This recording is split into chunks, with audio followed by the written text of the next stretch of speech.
నమస్కారం. ప్రతిధ్వని కార్యక్రమానికి స్వాగతం.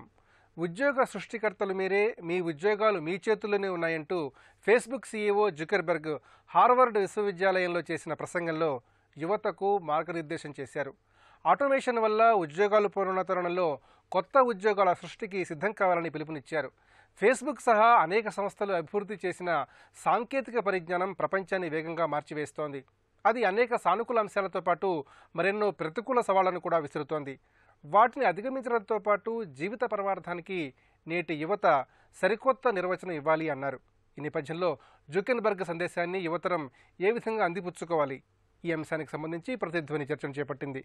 ఈ చర్చలో పాల్గొంటున్న ప్రముఖులు కొల్లి మాధవి గారు, భారతీయ జనతా పార్టీ అధికార ప్రతినిధి, సామాజిక అంశాల విశ్లేషకులు; డాక్టర్ పివి లక్ష్మయ్య గారు, పోటీ పరీక్షల శిక్షణలో నిపుణులు, సామాజిక అంశాల విశ్లేషకులు; డాక్టర్ వంగివరపు శ్రీనివాసాచారి గారు, వ్యక్తిత్వ వికాస నిపుణులు; నల్లమూరి శ్రీధర్ గారు, సాఫ్ట్వేర్ రంగ నిపుణులు.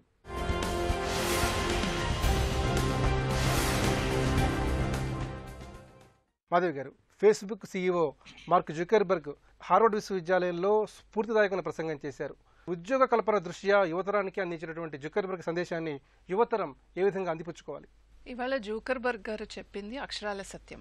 అంటే ఇవాళ మారుతున్న కాలానుగుణంగా ఇవాళ మనం చూసుకుంటే స్కిల్ డెవలప్మెంట్ అనేది చాలా అవసరం. సో డెఫినెట్గా అది మన చేతుల్లోనే ఉంటుంది. మన స్కిల్ని పెంచుకోవడం మన చేతుల్లోనే ఉంటుంది. మనం ఉద్యోగం అనేది ఆలోచించకుండా మనమే ఏదన్నా స్థాపించి ఇంకో 10 మందికి మనం ఉద్యోగాలు క్రియేట్ చేసే స్టేజ్కి మనం రావాలి. సో డెఫినెట్గా ఇది మన చేతుల్లోనే ఉంటుంది. మనం ప్రపంచాన్ని మార్చవచ్చు. ఇట్ ఈస్ లైక్ అండి, an idea changes a life. అంటే ఒక ఐడియా జీవితాన్ని మార్చేస్తుంది అని అంటాం. ఇది ఒక ఐడియానే కాదు, దీంతో పాటు మనకు ఒక కాన్ఫిడెన్స్ ఉండాలి, పట్టుదల ఉండాలి. ఒక ఐడియా రాగానే ఇదే మార్చేస్తుందని నమ్మటం కాదు. మనం ఎప్పుడైతే ఆ ఐడియాని నమ్ముకుని ఇంకొంచెం కష్టపడి దాన్ని డెవలప్ చేస్తామో డెఫినెట్గా జీవితాలు మారుస్తుంది.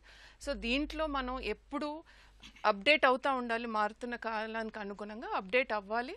దీంట్లో ఆయన 100% నిజమే చెప్పారు. ఎందుకంటే ఇవాళ ఉన్న పరిస్థితుల్లో అసలు ఉద్యోగాలు మనకు తెలుసు, అంటే ఆటోమేషన్ పెరుగుతుంది. టెక్నాలజీ పెరిగిన కొద్దీ ఆటోమేషన్ పెరుగుతున్నప్పుడు అన్స్కిల్డ్ లేబర్కి డెఫినెట్గా తక్కువ ఉంటుంది opportunities. So skilled labour necessity ఉంది. సో స్కిల్డ్ లేబర్ నెసెసిటీ ఉంది అని అంటే మనందరం దానికి అనుగుణంగా అప్గ్రేడ్ అవ్వాల్సిన అవసరం ఉంది. సో స్కిల్ డెవలప్మెంట్ ఏపు రావాల్సిన అవసరం ఉంది. ఇది మోడీ గారు ఆల్మోస్ట్ ఆయన ప్రధానమంత్రి స్వీకరించిన, అంటే ఇమీడియట్గా ఆయన ఎప్పుడైతే ప్రధానమంత్రి అయ్యారో ఇమీడియట్గా దీని అవసరం గ్రహించి అందుకని స్కిల్ డెవలప్మెంట్ అనేది తీసుకురావడం జరిగింది. లక్ష్మయ్య గారు, జుకర్బర్గ్ చెబుతున్నట్టుగా ముఖ్యంగా ఆధునిక సాంకేతిక పరిజ్ఞానం, ఆటోమేషన్ వల్ల ఉద్యోగ కల్పనపై తీవ్రమైన ప్రభావం చూపించే అవకాశం ఉంది. అనేక సవాళ్లు దీనిపై చూపించే అవకాశం కూడా ఉంది. మరి ఈ పరిస్థితుల్లో ముఖ్యంగా ఉద్యోగాల కోసం కాకుండా ఉద్యోగాల కల్పన విషయంలో యువతరం ఎలాంటి దృష్టి పెట్టాలి? యువతరం ఇప్పుడు పెడుతున్నటువంటిది ఏంటంటే ఉద్యోగాల కోసం పెడుతూ ఉన్నారు. ఉద్యోగాల కల్పన అనేటువంటిది చాలా కొద్ది మంది మాత్రమే ఆలోచన చేయగలిగినటువంటి పరిస్థితి ఈరోజు మన యువతలో నెలకొని ఉంది. యాక్చువల్గా అంటే మనము ఇంటర్మీడియట్ అయిపోయి డిగ్రీలో ఏదో ప్రొఫెషనల్ కోర్స్ కానివ్వండి, లేకపోతే ఏదో కాలేజీలో చేరిన దగ్గర నుంచి అటు తల్లిదండ్రులు కానీ ఇటు విద్యార్థులు కానీ అనుకున్నటువంటిది అంటే నేను ఇది అయిపోయిన తర్వాత నేను ఎలాంటి ఉద్యోగం పొందాలి, ఎక్కడికి వెళ్ళాలి అనేటువంటి ఒక ఆలోచన తప్ప నేను ఒక పెద్ద సామ్రాజ్యాన్ని స్థాపించి దాంట్లో అనేక మందికి ఉద్యోగాలు ఇవ్వాలి అనేటువంటి ఆలోచన అనేటువంటిది చాలా తక్కువ మందికి ఉన్నటువంటి నేపథ్యం ఈరోజు జరుగుతుంది.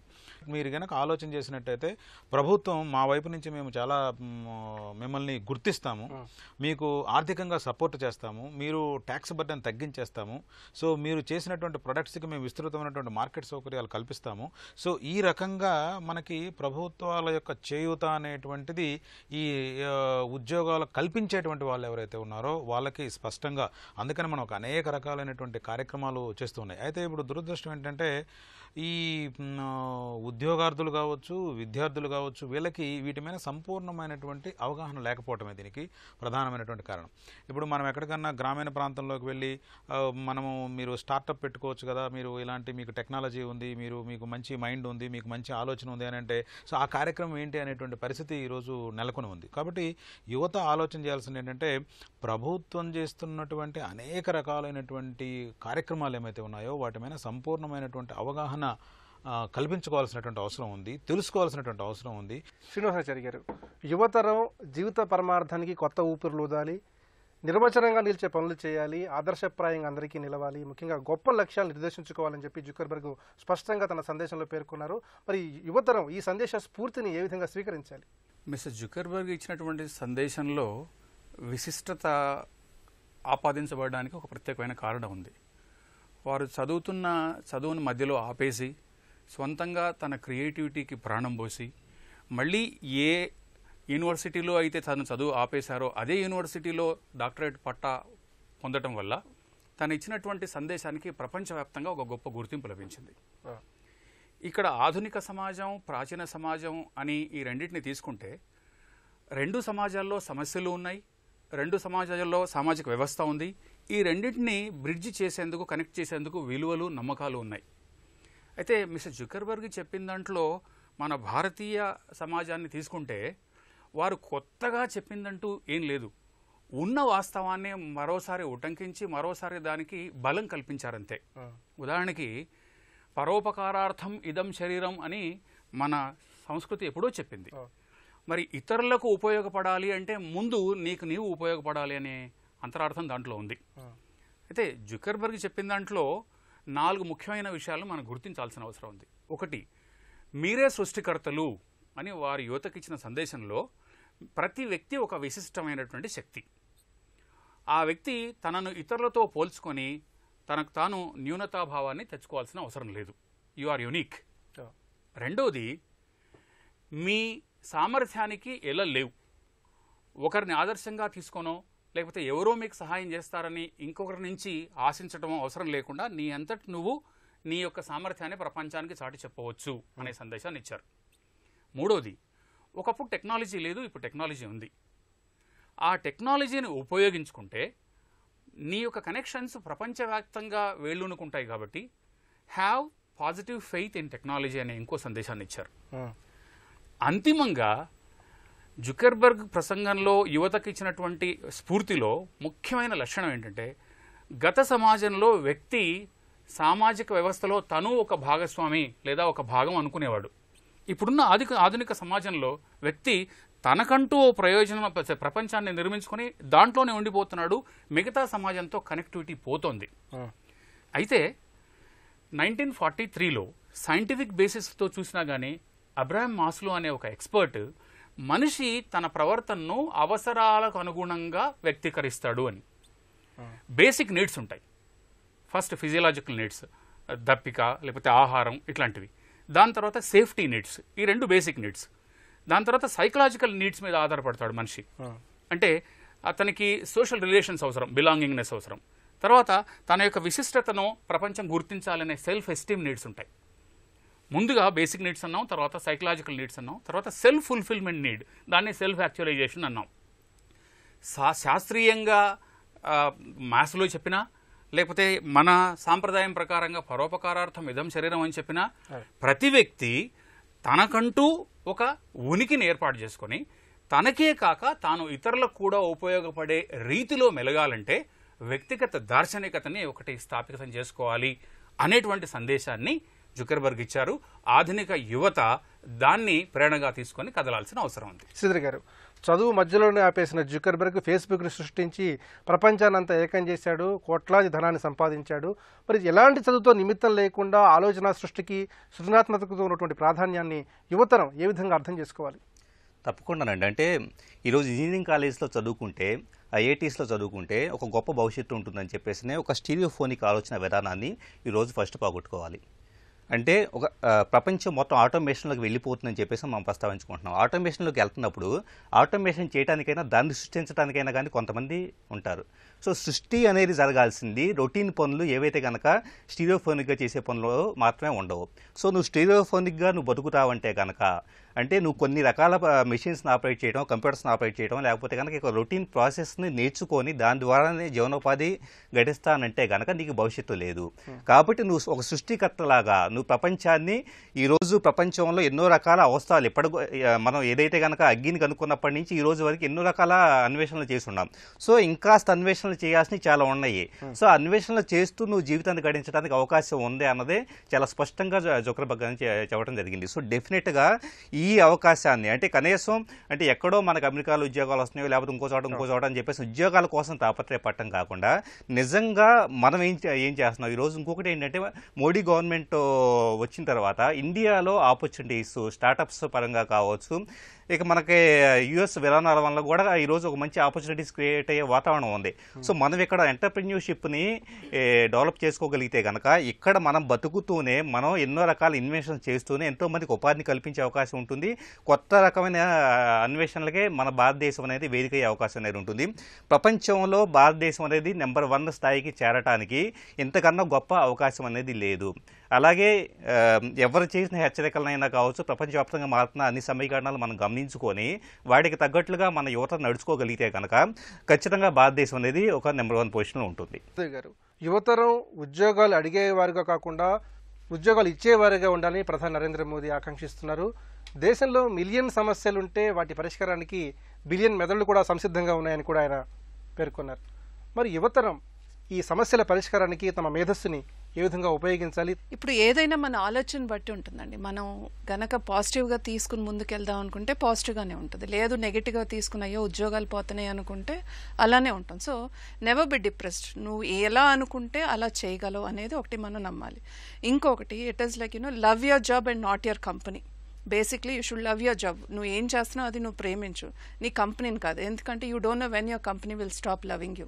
ఎప్పుడైతే నువ్వు అప్గ్రేడ్ అవ్వవో, ఎప్పుడైతే నువ్వు కంపెనీకి వాల్యూ అడిషన్ ఇవ్వవో ఆ రోజు కంపెనీకి నీ అవసరం లేదు.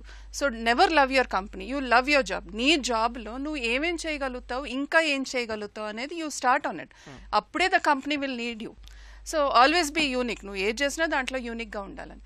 ఇవాళ మోదీ గారు చెప్పింది ఏంటి అని అంటే, ఆల్రెడీ ఆయన ఒక 3 టర్మ్స్ ముఖ్యమంత్రిగా చేసి వచ్చారు, చూశారు ఏంటి అనేది ప్రాక్టికల్గా తెలిసిన మనిషి.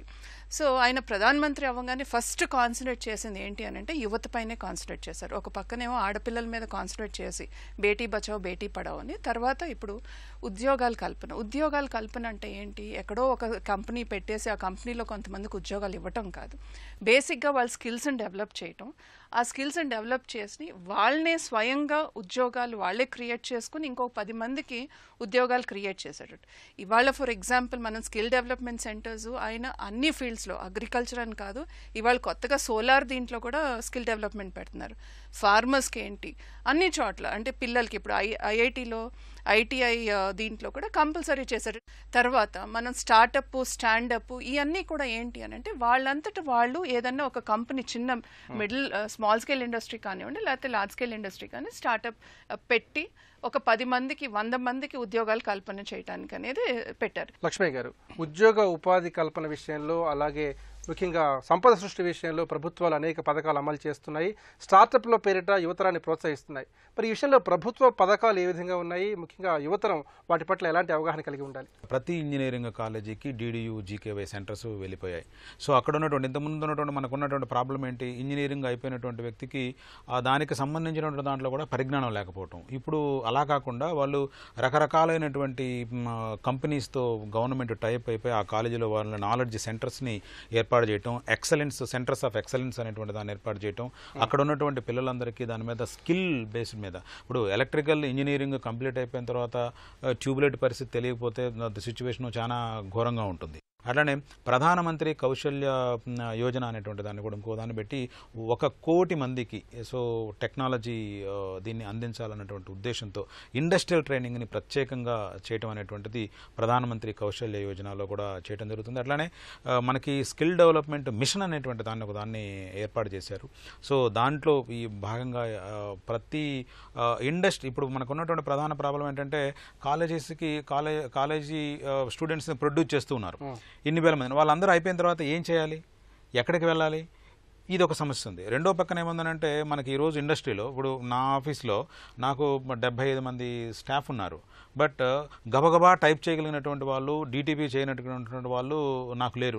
ఇండస్ట్రీలో ప్రతి దాంట్లో అది సర్వీస్ ఇండస్ట్రీ కావచ్చు లేకపోతే మిగతా పరిశ్రమలు కావచ్చు, అక్కడేమో టెక్నాలజీ నాలెడ్జీ కావాల్సినటువంటి అవసరాలు అక్కడ ఉంటున్నాయి. బట్ ఇక్కడ విద్యార్థులు ఉంటున్నారు, ఆ విద్యార్థులకి ఈ అవసరాలకి మ్యాచ్ కుదరట్లేదు. ప్రభుత్వం చేస్తున్నటువంటి కార్యక్రమం అదే ఇప్పుడు అంటే to bridge the gap between వారధిగా వారధిగా ఉండి ఈ కార్యక్రమాలన్నింటినీ ముందుకి నడిపించడానికి. ఇంకొక పక్కన మనకి నక్సల్స్ ఎఫెక్టెడ్ ఏరియాస్, తర్వాత తీవ్రవాదం అనేటువంటి ప్రాంతాల్లో DDU-GKYలో భాగంగా ఇప్పుడు యువతని మీరు ఖాళీగా ఉంచారు. ఇంజనీరింగ్ అయిపోయింది, ఏం చేయాలి ఆయన పోయేసి అక్కడ పోయి చేయడానికి అక్కడికి అతనికి గ్యాప్ నడుస్తూ ఉంది, ఆ గ్యాప్ ట్రైనింగ్ ఇవ్వలేదు. సో ఆటోమేటిక్గా అతను ఇంకొక రకమైనటువంటి కార్యక్రమాన్ని ఎంచుకొని తీవ్రవాదం వైపు ఇంకొక వైపు వెళ్ళిపోతున్నాడు. అందుకనే రోష్ని అనేటువంటి పథకాన్ని ఆ తీవ్రవాదమైనటువంటి ఎఫెక్ట్ ఉన్నటువంటి ప్రాంతాల్లో కూడా ప్రవేశపెట్టి DDU-GKYలో భాగంగా వాళ్ళకి కావాల్సినటువంటి ట్రైనింగ్, వాళ్ళకి అవసరమైనటువంటి ట్రైనింగ్ ఇవ్వడం అనేటువంటిది జరుగుతుంది. కాబట్టి ప్రభుత్వాలు ఏమైతే ఇప్పుడు మన గవర్నమెంట్ ఉద్యోగాలు కూడా ఇంత మునుపు మీరు చూడండి, గవర్నమెంట్ ఉద్యోగాలకు కూడా ప్రభుత్వాలు మన రాష్ట్ర ప్రభుత్వం ఇప్పుడు మొన్న రిలీజ్ చేశారు నోటిఫికేషన్స్. 4,000 మంది SC, ST, BC, EBC వాళ్ళకు కూడా సివిల్ సర్వీస్ల వైపు కోచింగ్ ఇచ్చేటువంటి కార్యక్రమం ఆంధ్రప్రదేశ్ ప్రభుత్వం రిలీజ్ చేసింది. అట్లానే ప్రభుత్వ ఉద్యోగాలు కూడా చాలా వస్తూ ఉన్నాయి. SSAలో నీకు ఒక 20,000 ఉద్యోగాలకి ఇట్లా. అంటే ఒక పక్కన ప్రభుత్వ ఉద్యోగాలకి ట్రైనింగ్ ఇచ్చే కార్యక్రమము గవర్నమెంటే చేస్తుంది, ప్రైవేటు ఉద్యోగాలకి ట్రైనింగ్ ఇచ్చేటువంటి కార్యక్రమం ప్రభుత్వం చేస్తుంది. ఇంత పెద్ద ఎత్తున ప్రభుత్వాలు ముందుకొచ్చి యువతకి మార్గదర్శకత్వం చేస్తున్నటువంటి నేపథ్యంలో యువత వాటన్నిటినీ అందిపుచ్చుకొని సృష్టికర్తలుగా మారాల్సినటువంటి అవసరం అయితే మాత్రం ఉంది. శ్రీనివాసాచారి గారు, నేటి యువతరంలో ప్రధానంగా ప్రస్ఫుటంగా కనిపిస్తున్న సమస్య ఆత్మవిశ్వాసం లేకపోవటం. ముఖ్యంగా యువతరం తమలోని అంతర్గత శక్తి సామర్థ్యాలని ఏ విధంగా తెలుసుకోవాలి, ముఖ్యంగా ఆధునిక దృక్పథాన్ని, అట్లాగే నాయకత్వ లక్షణాలని, స్వీయ వ్యక్తిత్వాన్ని ఏ విధంగా అలవర్చుకోవాలి? ఒక వ్యక్తి పౌరుడిగా, కుటుంబ సభ్యుడిగా లేదా ఒక సంస్థలో ఉద్యోగిగా చేస్తున్న పనికి సంబంధించి టైమ్లీ ఫీడ్బ్యాక్ రావటం వల్ల నేను చేస్తుంది బాగుందా లేదా అనే ఒక నిర్ధారణకు వస్తాడు. అలాంటి ఫీడ్బ్యాక్ మెకానిజం లేకపోయేసరికి ఒంటరితనంలో ఉండడం వల్ల తను ఏం చేస్తుంది తనకు తెలియదు. లోన్లీనెస్ ఎప్పుడైతే ఏర్పడుతుందో మనిషి క్రమంగా ఇలాంటి ఆత్మవిశ్వాసం కోల్పోవడం, లేకపోతే ఇన్ఫీరియారిటీ కాంప్లెక్స్కి బలవడం జరుగుతుంది. ఇది ప్రపంచవ్యాప్తంగా నడుస్తూ వస్తోంది. భారతదేశ సమాజంలో ఈ రకమైన సమస్య రావడానికి ప్రధానమైన కారణం సమిష్టి కుటుంబాలు అంతరించిపోవటం. ఒకప్పుడు చాలా మంది వ్యక్తులు ఉండేవారు కాబట్టి సపోర్ట్ ఉండేది, ఫీడ్బ్యాక్ ఉండేది. ఈ ఆత్మవిశ్వాసం తగ్గటం లేదా ఆత్మన్యూనత పెరగటానికి సమస్యకు పరిష్కారం ఏంటంటే కుటుంబ సభ్యులు ప్రత్యేకమైనటువంటి శ్రద్ధ తీసుకొని చిన్నవాళ్ళకి, యువతకి ఒక దార్శనికత ఏర్పాటు చేయడం అవసరం. రెండోది, ఆధునికత అన్నప్పుడు యువత ముఖ్యంగా గమనించాల్సిన ఒక ప్రామాణిక ఉంది. 21st సెంచరీ లెర్నింగ్ అని అమెరికా ఒక విద్యా వ్యవస్థను కరికులం రూపంలో రూపొందించుకుంది. దాంట్లో 7 C's అని పెట్టుకున్నారు. మొదటి C is critical thinking and problem solving. రెండవ C క్రియేటివిటీ అండ్ ఇన్నోవేషన్. మిగతా అవసరం లేకుండా ఈ రెండింటిని చూసినా క్రిటికల్ థింకింగ్తో ప్రాబ్లమ్ సాల్వ్ చేయొచ్చు, క్రియేటివిటీతో ఇన్నోవేట్ చేయొచ్చు. తర్వాత నాయకత్వ లక్షణాలు అన్నారు. నాయకత్వం అంటే ఒక సందర్భంలో ఎవరూ చేయని చొరవను తనంతకు తాను చేసి తన యొక్క ఎబిలిటీని ప్రూవ్ చేసుకోవటం. యువత ఉద్యోగాలు పోతున్నాయనో, నైపుణ్యాలు లేవనో కుంగిపోవాల్సిన అవసరం లేదు. దురదృష్టవశాత్తు మన దగ్గర ఉన్నటువంటి విద్యా వ్యవస్థలో ఆ రకమైనటువంటి స్ఫూర్తిదాయకమైన టీచింగ్ లేకుండా కేవలం examination point of view, marks point of view వెళ్తున్నాం కాబట్టి ఆ రకమైన సమస్య ఉంది. ఇప్పుడు వృద్ధులు, మహిళలు, చిన్నపిల్లలు వీళ్ళకి సంబంధించి హెల్త్, ఎడ్యుకేషన్, ట్రాన్స్పోర్టేషన్, రిక్రియేషన్ వీటికి సంబంధించిన చాలా అవసరాలు ఉన్నాయి. ఆ అవసరాలకు తగ్గట్టుగా సాంకేతికత ఉపయోగించుకునే యాప్స్ తయారు చేయటం, లేకపోతే వాళ్లకు వనరులను సృష్టించటం చేపడితే వాళ్ళలో ఉన్నటువంటి నాయకత్వం బయటకు రావడం జరుగుతుంది. ఒకప్పుడు పెద్దవాళ్ళ శిక్ష ఒక ప్రామాణిక గ్రంథంగా ఉండేది, ఒక పుస్తకంగా కాదు. సోమరివై తిరగబోకు దేశానికి బరువుగాకు అనే ఒక వాక్యం ఆ రోజుల్లో ఉండే యువతని, విద్యార్థుల్ని, వాళ్ళ యొక్క బిహేవియర్ని కండిషన్ చేసేది. ఇప్పుడు అలాంటిది లేదు. కాబట్టి నీ అంతటా నీవు ఇతరులకు కూడా ఉపయోగపడేటట్టుగానే ఇంతకుముందు ఏదైతే అనుకున్నామో అందుకు సంబంధించి తనను ఒక కంప్లీట్ హ్యూమెన్ కన్సర్న్ ఉన్నటువంటి మనిషిగా లేదా ఎనర్జీగా, శక్తిగా వ్యక్తి ట్రాన్స్ఫార్మ్ చేసుకుంటే అప్పుడు వ్యక్తిత్వ నిర్మాణం జరుగుతుంది. శ్రీధర్ గారు, ఇంటర్నెట్, ఫేస్బుక్, స్మార్ట్ ఫోన్ ఇలా టెక్నాలజీతో నేటి యువతరం మమేకమైపోతుంది. మరి అదే టెక్నాలజీని కొంచెం స్మార్ట్గా, మరికొంచెం ఇన్నోవేటివ్గా ఉపయోగించుకోవడం ద్వారా యువతరం తమను తాము ఏ విధంగా తీర్చిదిద్దుకోవచ్చు? అంటే ఈరోజు ఫేస్బుక్, వాట్సాప్ వాడుతున్న తీరును చూస్తే కనుక అది ఖచ్చితంగా ఒక వ్యసనం కింద అనుకోవాల్సి ఉంటుంది. సో అదే ఫేస్బుక్, వాట్సాప్ని వాడుతూనే, అంటే సోషల్ టూల్స్ని వాడుతూనే దాన్ని మన అభివృద్ధికి, మన నాలెడ్జ్ని, మన ప్రజ్ఞాన్ని పెంపొందించుకోవడానికి ఉపయోగించుకోగలిగితే ఈరోజు వికీపీడియా కావచ్చు, ఆక్స్ఫర్డ్ లాంటి పెద్ద పెద్ద అంతర్జాతీయ యూనివర్సిటీస్కి సంబంధించిన ఎన్నో రకాలు, మనం నేరుగా అక్కడికి వెళ్ళేసి ఆ యూనివర్సిటీలో చదవాల్సిన పని లేదు. మనకు దానికి సంబంధించిన సిలబస్ కానీ, బుక్స్ కానీ, అలాగే యూట్యూబ్ వీడియోస్ కానీ ఎన్నో రకాల కంటెంట్ అనేది మనకు అందుబాటులో ఉంది. సో ఒక వ్యక్తి నిజంగా తన జీవితంలో ఒక అత్యున్నతమైన స్థాయికి వెళ్ళాలి, తాను ఒక ఉద్యోగం కాకుండా తను ఒక శక్తిలాగా ఎదగాలని చెప్పేసిన తాపత్రయం ఉంటే కనుక అతను నాలెడ్జ్ని పెంచుకోవడం దగ్గర నుంచి ఎన్నో రకాల రిసోర్సెస్ ఈరోజు మనం అనుకుంటున్న ఈ ఇంటర్నెట్లో ఉన్నాయి. సో ఇంటర్నెట్ మనం అదొక భూతం లాగో లేకపోతే కనుక దాంట్లో అంతా ఒక నెగిటివ్ అంశాలు ఉంటాయి అన్నంతగా చూసేంతవరకు, అలాగే వాటిని అలాగే వాడుతూ ఉన్నంతవరకు డెఫినెట్గా దాని నుంచి మనం ప్రయోజనాన్ని ఎక్కువగా పొందలేము. అలా కాకుండా ఇంటర్నెట్ ద్వారా మనకి ఏం అందుబాటులో ఉన్నాయి, నిజంగా ఫస్ట్ మన లక్ష్యం ఏంటి అన్నదే యువత తెలుసుకోగలిగేసి దాని తగ్గట్టు పరిజ్ఞానం పెంచుకోగలిగితే కనుక ఈరోజు మనకే ట్రంప్ విధానాలు కావచ్చు, లేకపోతే కనుక జుకర్బర్గ్ లాంటి వాళ్ళు ఏదైతే కనుక వాళ్ళ ఆలోచన విధానాన్ని యువతకి బోధిస్తూ ఉన్నారో వాటిని అందిపుచ్చుకోగలిగితే కనుక, ఈ నాలెడ్జ్ని పెంచుకోగలిగితే కనుక ఖచ్చితంగా మనం ఒక సృష్టికర్తలుగా మిగులుతాము. ఇలాంటి ముందు ఎన్నో అన్వేషణలు కూడా మనం సృష్టించగలిగే అవకాశం అనేది ఉంటుంది. అత్యంత వేగంగా మారుతోన్న నేటి ఆధునిక సాంకేతిక పరిజ్ఞానం పెను సవాళ్లను విసురుతోంది. ఈ పరిస్థితుల్లో యువతరం ఉద్యోగాల కోసం కాదు, ఉద్యోగాల సృష్టిపై దృష్టి పెట్టాలి. సృజనాత్మకత, భిన్నమైన ఆలోచనలతో ముందుకు రావాలి. నవకల్పనల్లో టెక్నాలజీని గరిష్టంగా ఉపయోగించుకోవాలని నిపుణులు అంటున్నారు. ఇది నేటి ప్రసిద్ధని. నమస్కారం.